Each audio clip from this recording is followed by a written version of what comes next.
দিয়ে দিয়েছি ধন্যবাদ। সব কিছু দিয়ে দিয়েছি, এখন আর কিছু দিবার মতো নাই। ফুলকপির ভর্তা হয়ে গেছে। দেখেন ফুলকপির ভর্তা অসাধারণ হয়েছে, অসাধারণ। আমি আর কখনো ফুলকপির ভর্তা বানাইনি, আজকে প্রথম বানাইয়েছিলাম।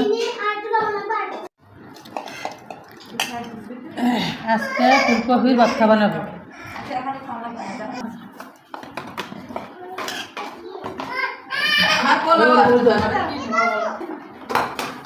তো প্রথমত মরিচগুলো ফুলকপির ভর্তা বানাবো আজকে। ফুলকপি দিয়ে আজকে ফুলকপির ভর্তা বানাবো। ফুলকপির ভর্তা রোজার দিনে আসলে ভর্তাই ভালো লাগে, যে কোনো ভর্তা, ফুলকপির ভর্তা, মাছ দিয়ে ভর্তা, শুটকি দিয়ে ভর্তা, বাদাম দিয়ে ভর্তা, ভর্তাই ভালো লাগে, ডাল ডাল ভর্তা ভালো লাগে।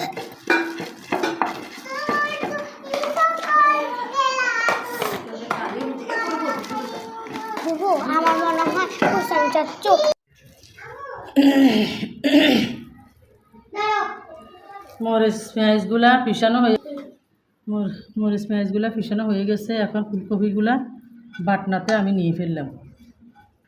একটা ফুলকপি আমাকে একটু দাও, একটু খাই যাই, একটু খাই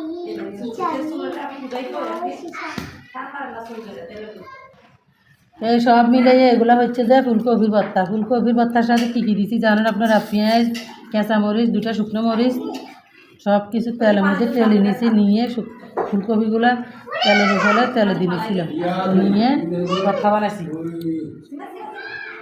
ফুলকপির ভর্তা দেখেন অসাধারণ একটা রেসিপি। আমি একটু খেয়ে দেখি।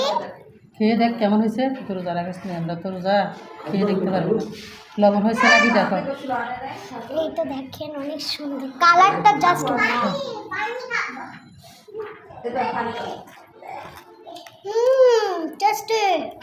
কি মজা হয়েছে, দারুণ মজা হয়েছে না? দারুণ ফুলকপির রেসিপি। কেমন হয়েছে, লবণ হয়েছে? এবার আমরা সরষের তেল দিয়ে দিই। দিয়ে দিই ধন্যবাদ দিয়ে, ধন্যবাদ দিতে হবে তো। আর একটু সরষের তেল দিই। কি